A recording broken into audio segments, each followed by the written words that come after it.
اس دربار میں اور میرے دربار میں کیا فرق ہوگا؟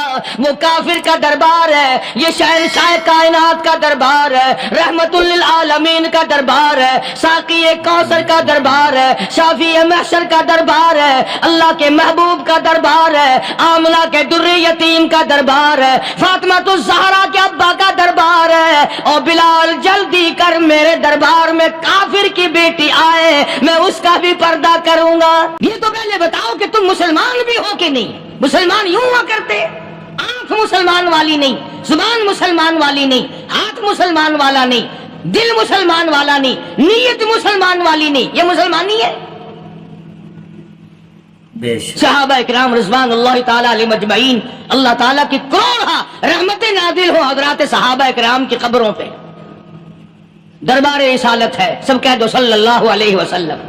سبحان اللہ، کتنے خوش نصیب تھے وہ لوگ جو محمد کریم صلی اللہ علیہ وسلم کی مجلس میں بیٹھا کرتے تھے، کانوں میں آواز آتی تھی مصطفیٰ کریم کی، دیدار ہوتا تھا امام الانبیاء کا۔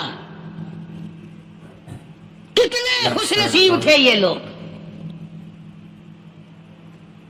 جنگ سے واپس آئے صحابہ کرام، ایک لڑکی کو پکڑ کے لائے جو لڑنے آئی تھی، کفار کے ساتھ مل کر مسلمانوں کا مقابلہ کرنے آئی۔ میدان جہاد میں سے صحابہ کرام پکڑ کے لائے، قیدی ہے، کافرہ عورت ہے، غیر مسلم ہے۔ شہنشاہ کائنات حضرت محمد رسول اللہ صلی اللہ تعالی علیہ وسلم کے دربار میں لا کے بٹھا دیا۔ ننگے سر ہے، ننگے منہ ہے، ننگے ہاتھ پیر ہیں۔ اللہ اکبر۔ کبھی آپ نے سوچا نہیں کہ تو کتنے بڑے نبی کا امتی ہے، کتنے بڑے سردار کا غلام ہے؟ رحمت والی چادر اتار کر فرمائی، او بلال یہ میری چادر لے لے، اس لڑکی کے سر پہ ڈال دے، پردہ کرا دے۔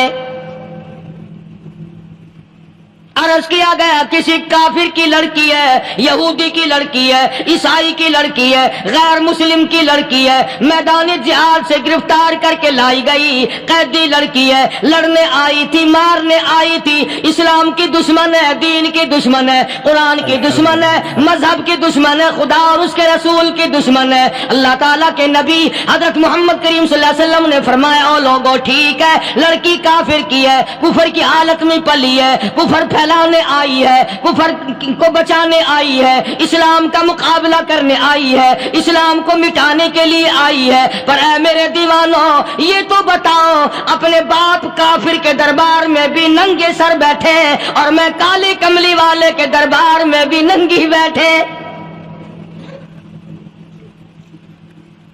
سبحان اللہ۔ پھر اس دربار میں اور میرے دربار میں کیا فرق ہوگا؟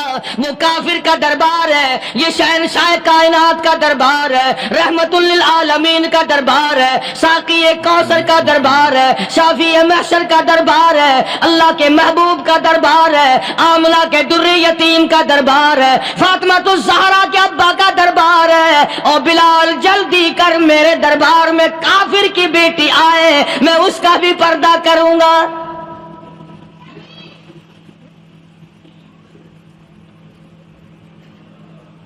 حضرت بلال رضی اللہ تعالی عنہ نے ذرا ایک اور لطیف سی بات ہے، تھوڑی سی باریک سی، اگر آپ سوچیں، لڑکی ہے تو کافرہ، لڑکی ہے تو بے دین، ہے تو اسلام کے دشمن۔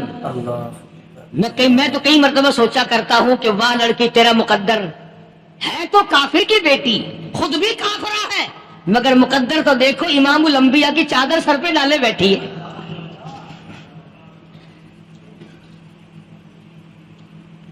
سوچیں یہ چیزیں ہمارے دماغ یہاں تک کہاں رسائی کرے؟ میرا تو دل چاہتا اگر میں ہوتا اس کافر بیٹی کے ہی پاؤں دھو کر پی لیتا۔ تو ایڈی مقدروں والی، تو اینی خوش نصیب، ابھی قیدی بن کر آئی، ابھی ہاتھوں میں ہتکڑی تھی، اور ابھی سر پہ رحمت دو عالم کی رحمت والی چادر ہے۔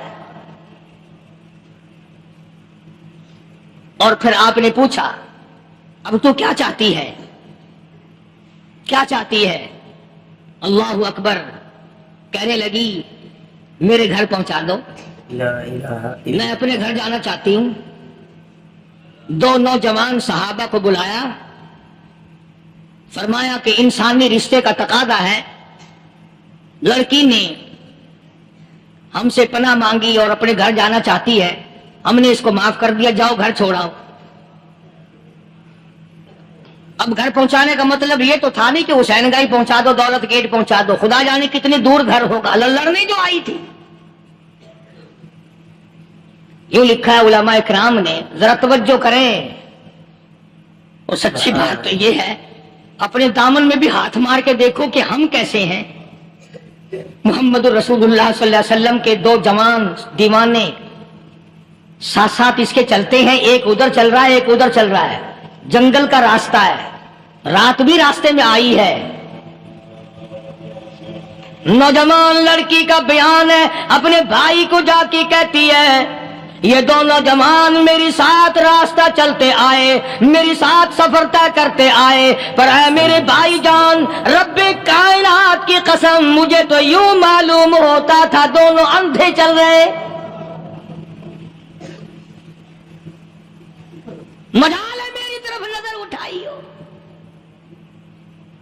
یہاں تو رکشے والے کا داؤ لگ جائے وہ بعد نہیں آتا, ٹانگے والے کا داؤ لگ جائے وہ بعد نہیں آتا, اور پیر صاحب تو اپنے یہاں سے خشک جانے کیسے دیں گے؟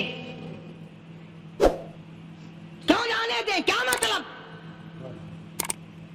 یہ شرافت ہے, یہ دین ہے, یہ اسلام ہے. مسلمان کی بیٹی کی عزت پہ ڈاکے ڈالنا,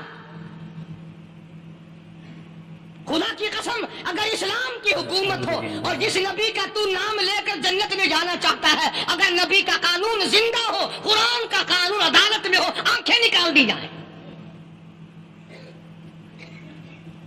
بے غیرت قوم, بے حیا اور بے شرم قوم. شرم نہیں آتی کہ زندگی کس طرح بسر ہوتی ہے. یہ کافروں کی بیٹیاں ہیں, یہ کسی یہودی کی بیٹیاں ہیں. چکلے چل رہی ہیں, بدماشی کے اڈے چل رہی ہیں, سب کو پتا ہے, افسروں کو پتا ہے, چھوٹے بڑوں لیڈروں کو پتا ہے.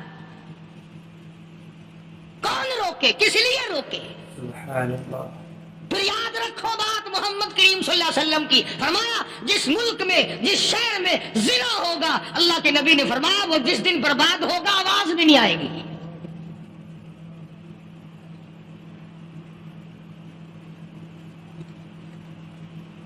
مسلمانوں کے یہاں سے ہو کر دربار نبوت سے چل کر رحمت دو عالم صلی اللہ تعالی علیہ وسلم کی چادر اوڑھ کر لڑکی اپنے گھر پہنچی. بھائی نے پوچھا بتا مسلمانوں نے تیری ساتھ کیا برتاؤ کیا؟ مسلمان تجھے پکڑ کے لے گئے تھے, اتنی خوبصورت ہے تو, ایسی حسینہ ہے, شباب تیرا, حسن تیرا, جمال تیرا, شکل و صورت نرالی, نقش نرالے, آنکھیں تیری نرالی, چہرہ تیرا نرالا, لب تیرے نرالے, قد و قامت تیری نرالی, حسن تیرا شان والا, جوانی شباب ہے. بتا مسلمانوں نے تیری ساتھ کیا گزری؟ رونے لگی اور کہنے لگی تو میرا ماں جایا بھائی ہے, پر میں کیا بتاؤں, زمین و آسمان کے مالک کی قسم, سمندروں کے پیدا کرنے والے کی قسم, درختوں کی پتی پیدا کرنے والے کی قسم, ان پہاڑوں اور زمین کے ذرات کو پیدا کرنے والے کی قسم, جو میری عزت کی حفاظت محمد کے غلاموں نے کی ہے وہ تو ماں جایا بھائی بھی نہیں کر سکتا.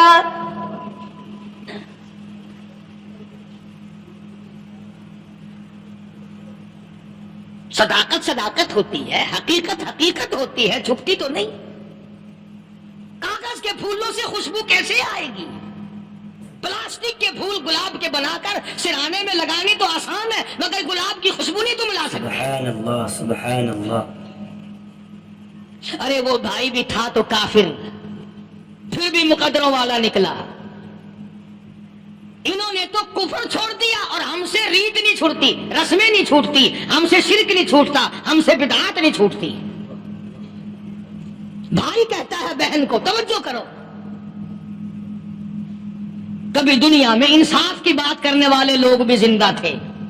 کفر اسلام ایک اور چیز ہے, انصاف کی بات تو کہا کرتے تھے.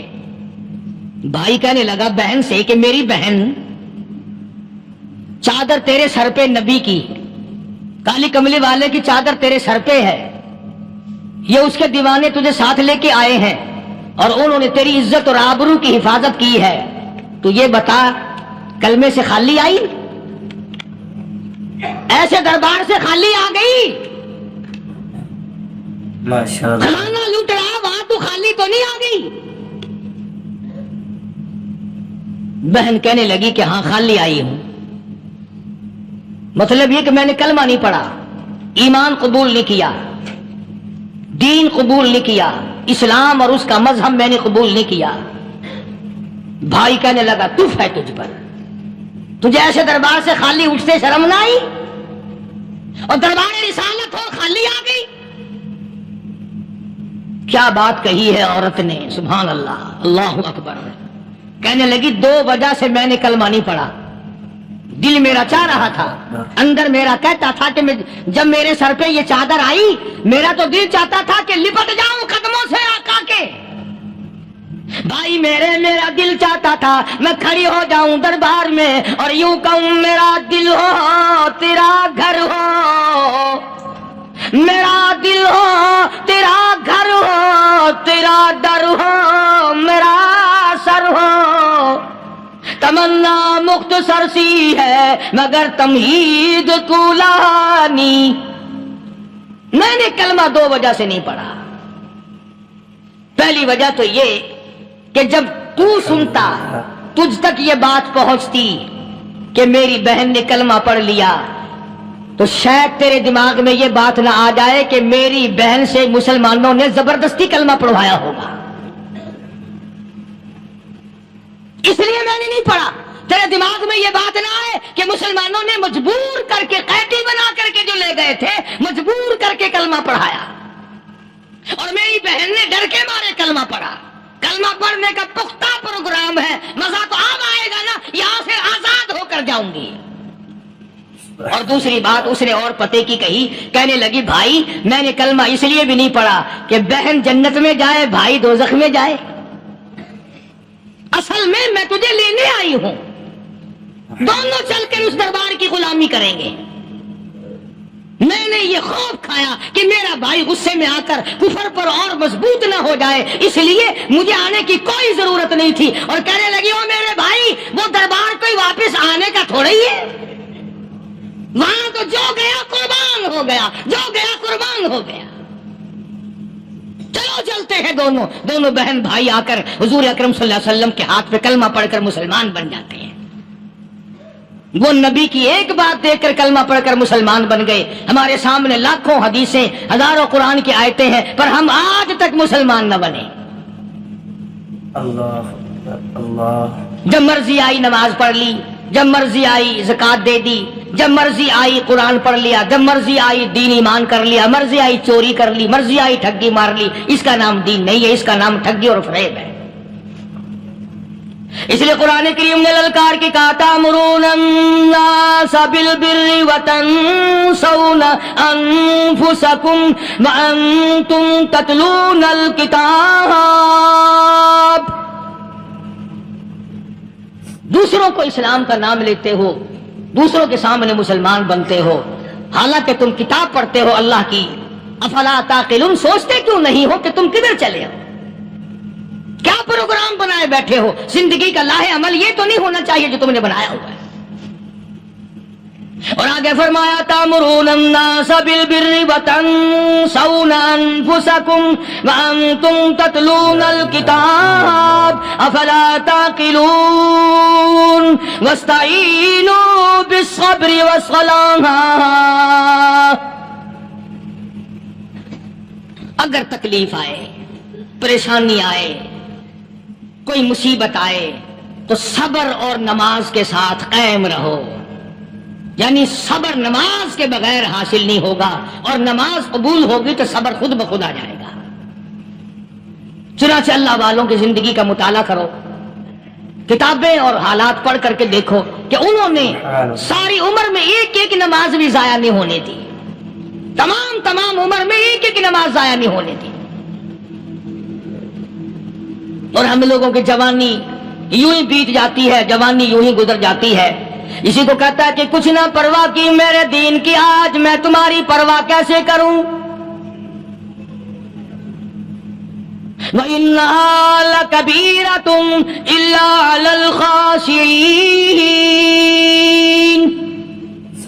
اللہ پاک خود فرماتے ہیں کہ نماز بھاری نہیں، نماز مشکل نہیں، نماز پڑھنا کوئی تکلیف نہیں، مگر ان لوگوں کے لیے، ان لوگوں پہ کوئی مشکل نہیں جو اللہ سے ڈرنے والے ہیں، اللہ کے خوف کو دل میں بسانے والے ہیں، جن کا یقین ہے کہ موت آئے گی اور اللہ کے یہاں جا کر کے میں نے منہ دکھانا ہے، ایک دن خبر میں جانا ہے، حشر نشر نے بھی آنا ہے، قیامت نے بھی آنا ہے، جس کا ان تمام چیزوں پہ یقین ہے، اللہ فرماتے ہیں الا علی الخاشعین، ڈرنے والے کے لیے تو کوئی چیز نہیں، اور جو نہیں ڈرتا اس کے لیے تو پہاڑ ہے نماز پڑھنا۔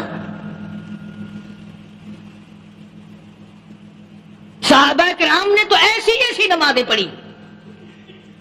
صحابی ہے مدنی کریم صلی اللہ علیہ وسلم کا، اپنے باغ میں نماز پڑھ رہا ہے، گنجان باغ ہے کھجوروں کا، کھجوروں کا باغ پکا کھڑا ہے، صحابی نماز پڑھ رہا ہے، ایک پرندہ کبھی ادھر سے آتا ہے کبھی ادھر جاتا ہے، گنجان باغ ہے، وہ نکلنا چاہتا ہے، پرندے کو راستہ نہیں ملتا، تو دوران نماز صحابی کی نظر پرندے پہ لگ گئی، دوران نماز صحابی کی نظر، وہ پھڑک پھڑک جو کرتا تھا نا کبھی ادھر کبھی ادھر، صحابی کی نظر پرندے پہ لگ گئی، نماز میں بھول گیا، بس اتنی سی بات ہوئی، آیا دربار رسالت میں اور کہنے لگا یا رسول اللہ وہ سارا باغ لے کر اسلام میں وقف کر لو، جس باغ کی وجہ سے میری نماز خراب ہو جائے میں وہ باغ ہی نہیں رکھتا۔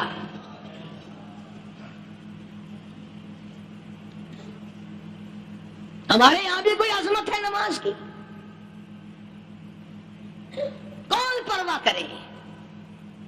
ان لوگوں کے یہاں تمام کا تمام نظام دین کا اپنا بنایا ہوا نہیں، جو دربار رسالت صلی اللہ علیہ وسلم سے نظام ملا نماز کا، انہوں نے صحیح معنوں میں وہ قائم کیا۔ کیسی مشکل میں ہوئے، کہیں بھی ہوئے، جس حالت میں بھی ہوئے، نماز پڑھنی ہے، ادا کرنی ہے۔ چنانچہ ان کی نمازوں میں اتنی برکت تھی، سیدنا امیر معاویہ رضی اللہ تعالی عنہ کی حکومت ہے، صحابہ اکرام ابھی زندہ ہیں، افریقہ کے گھنونے جنگل میں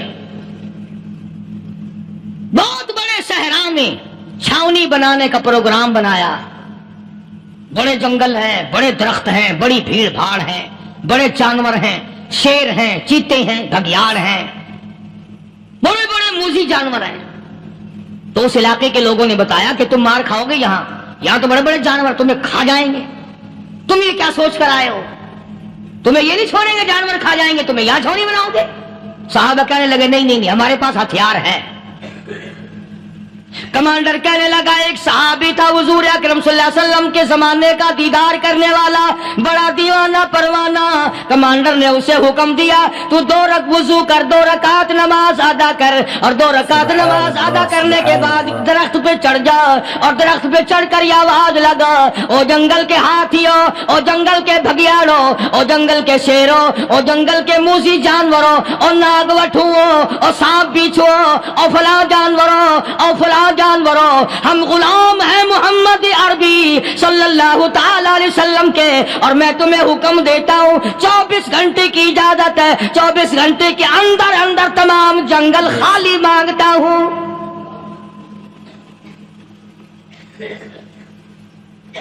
ماشاء اللہ نافذ کر دیا حضور کے غلام نے، ہاتھیوں پہ، جانوروں پہ، چیتوں پہ، بھگیاڑوں پہ، شیروں پہ، اور اعلان کا رخ دیکھیں آپ، کہا کہ 24 گھنٹے کے بعد جو ملے گا اسے قتل کر دیا جائے گا۔ اب اگر ہم میں سے وہاں کوئی ہوتا، کہتے ہو بڑے پاگل ہیں بھائی، کس سے باتیں کر رہے ہیں؟ ہاتھیوں سے باتیں ہو رہی ہیں، چیتے اور شیروں سے باتیں ہو رہی ہیں، بھگیاڑوں سے گپیں ہو رہی ہیں، لے جاؤ پاگل خانے میں۔ مگر یہ بات نہیں، صحابہ جانتے تھے شیر بھی اس کی مخلوق ہے، چیتا بھی اس کی مخلوق ہے، بگیاڑ بھی اس کی مخلوق ہے، ہاتھی بھی اس کی مخلوق ہے، اور ہم اس کے دیوانے ہیں، ہم اس کے بندے ہیں۔ جب اس کا ہی حکم نافذ کرنے کے لیے ہم نکلے ہیں، اب ہمارے سامنے کوئی چیز ٹھہر نہیں سکتی۔ تاریخ شاہد ہے، گیبن مورخ انگریز لکھتا ہے، امریکہ کا بہت بڑا پروفیسر تور آندرے انگریز مورخ لکھتا ہے کہ صحابی کی یہ بات سن کر جنگل میں کھلبلی بچ گئی، جانوروں میں شور مچ گیا، چیتے بگیاڑ اور طوفان مچ گیا، شور مچاتے ہوئے تمام کے تمام نے جنگل خالی کر دیا۔ مسلمان، جب تیرے اندر ایمان تھا، جب تیرا قرآن پہ ایمان تھا، جب تیرا نبی پاک صلی اللہ علیہ وسلم پہ ایمان تھا، جب تیرا حضور کی رسالت پہ ایمان تھا، جب اللہ کی توحید پہ تیرا ایمان تھا، اور تیرا مقابلہ شیر نہیں کر سکتا تھا، تیرا مقابلہ چیتا نہیں کر سکتا تھا۔ آج ایمان پلے ہے نہیں، آج تو ڈر کے مارے مر رہا ہے، مر رہا ہے، مر رہا اور مرے گا۔ الحمدللہ۔ ایک صحابی جنگل میں راستہ بھول گیا اور بھول کر اور زیادہ صحرا میں جنگل میں نکل گیا۔ دیکھتا کیا صحابی سامنے سے شیر آیا، صحابی نے تو شیر کو دیکھ لیا اور شیر نے صحابی کو دیکھ لیا۔ اب شیر حملہ کر رہا، کرنے کا ارادہ کر رہا، سامنے ہے۔ اللہ اکبر، اللہ اکبر۔ صحابی نے للکار کر آواز دی، اور جنگل کے شیر، او جنگل کے شیر، کیا تو ان آنکھوں کو چیرنے کا ارادہ کرتا ہے جو آنکھیں محمد کریم صلی اللہ علیہ وسلم کے چہرے انور کا دیدار کر چکی ہے؟ ان آنکھوں کو پھاڑے گا، اس چہرے کو پھاڑے گا جس نے حضور صلی اللہ علیہ وسلم کا ایک دفعہ نہیں بار بار دیدار کیا ہے۔ تاریخ شاہد ہے، شیر جھکا، صحابی کے قریب آیا اور یوں لکھا کہ آگے بڑھ کر صحابی کے پاؤں چاٹنے لگا، پیر چاٹنے لگا، اور زبان حال سے یوں کہنے لگا، اگر تو ان کا غلام ہے تو میں ان کے غلاموں کا غلام ہوں۔ یہ جو تمہیں کہتے پھرتے ہیں نا، غلام ہے، غلام ہے، رسول کے غلام ہے، غلام ہے، غلام ہے، رسول کے غلام ہے، شکل پہ دیکھنا 12 بجے ہوئے ملیں گے۔ بالکل جھوٹ، شکل نہیں غلاموں والی، اخلاق نہیں غلاموں والا، اعمال نہیں غلاموں والے، عقائد نہیں غلاموں والے، سیرت نہیں غلاموں والی، لباس نہیں غلاموں، اور غلام کائے کا؟ بازاروں میں پھرتے ہیں نا، جلوس نکالتے ہیں، غلام ہے، غلام ہے، رسول کے غلام ہے۔ اس گلی سے نکلے، آؤ یار بڑی اچھی فلم لگی، وہاں چلتے ہیں۔ اب غلام فلم میں جا رہے ہیں، اب غلام بدماشی کرنے چلے ہیں۔ تو صحابی نے جب آواز دی، شیر نے جھک کر صحابی کے پاؤں چاٹے، اور یوں لکھا مورخین نے کہ بظاہر یوں کہنے لگا کہ تو راستہ بھول گیا، دم ہلاتا ہوا چلا، صحابی کو راستے میں چھوڑ کے گیا۔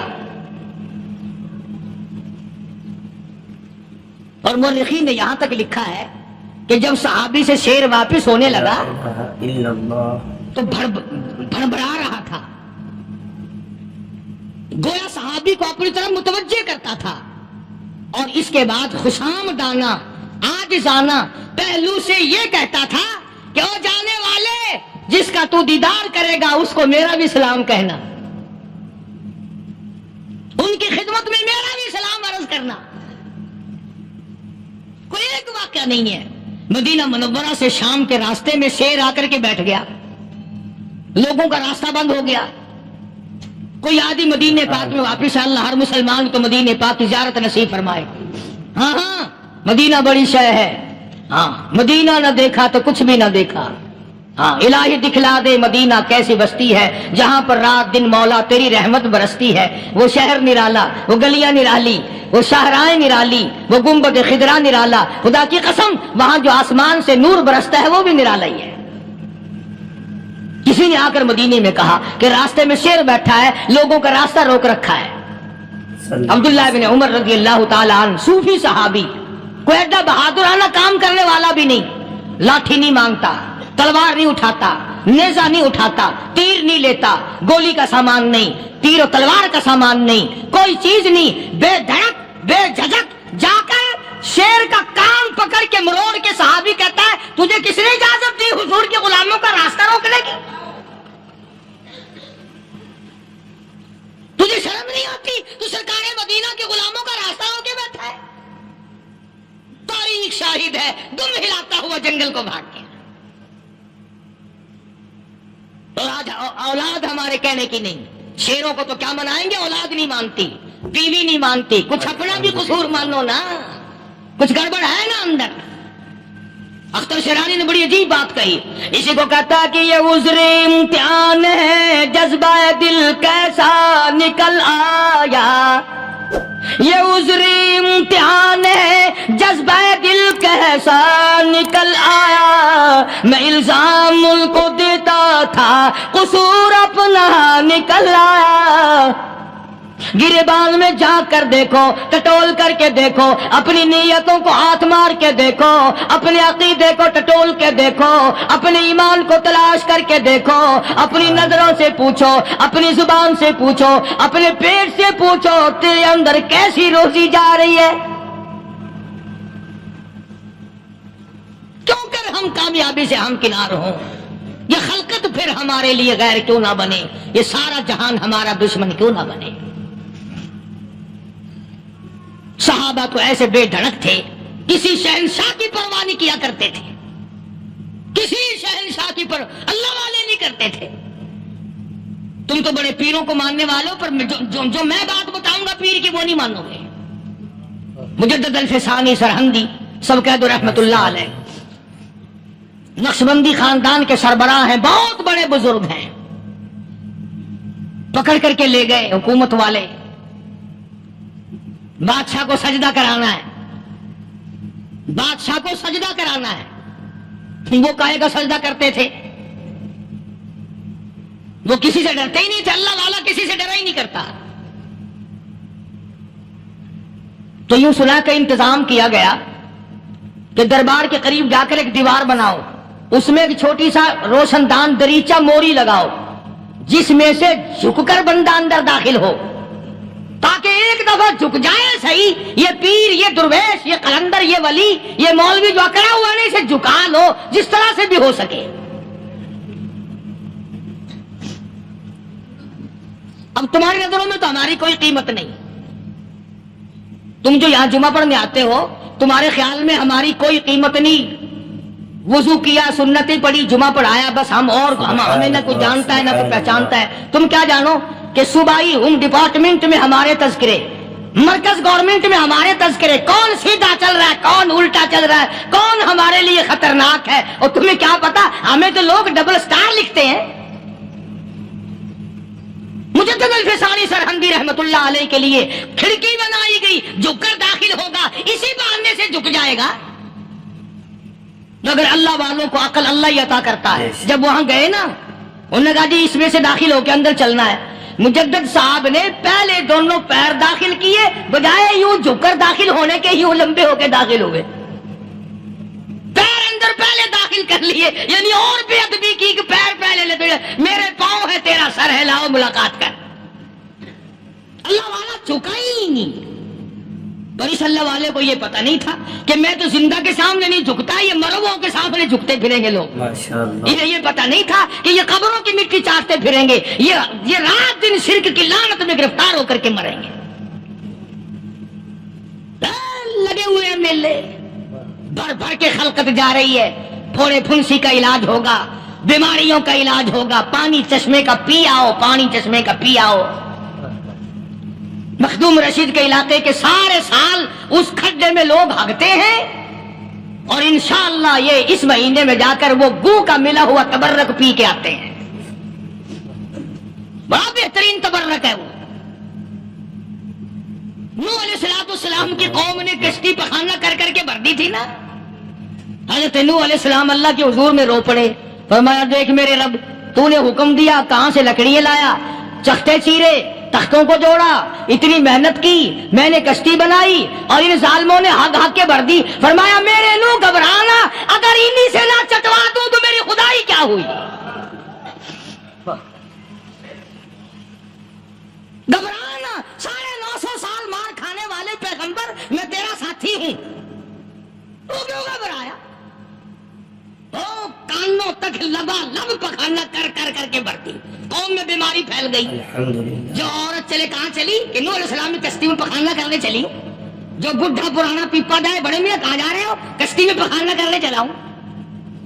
اللہ میاں نے خارش کی بیماری بھیج دی، چھوٹے بڑے امیر غریب جوان بوڑھے مرد اور پھرے آگا پیچھا کھجاتے ہوئے کسر کسر کسر کسر تنگ ہو گئے سارے.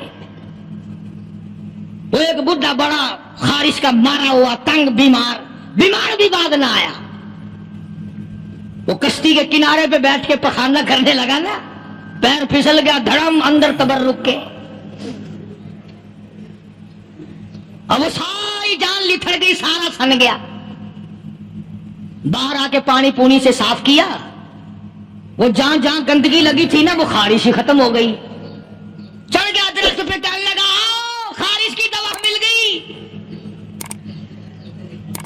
بیماری کا علاج مل گیا, آؤ آؤ مفت. آ گئی دنیا بیماری میں, اور کیا چاہیے, بھاگی بھاگی خلق. انہوں نے کہا ہے, انہوں نے کہا بظاہر دیکھنے میں یہ گند ہے, یہ کھاج کی دوا ہے, من لو اٹھا کے.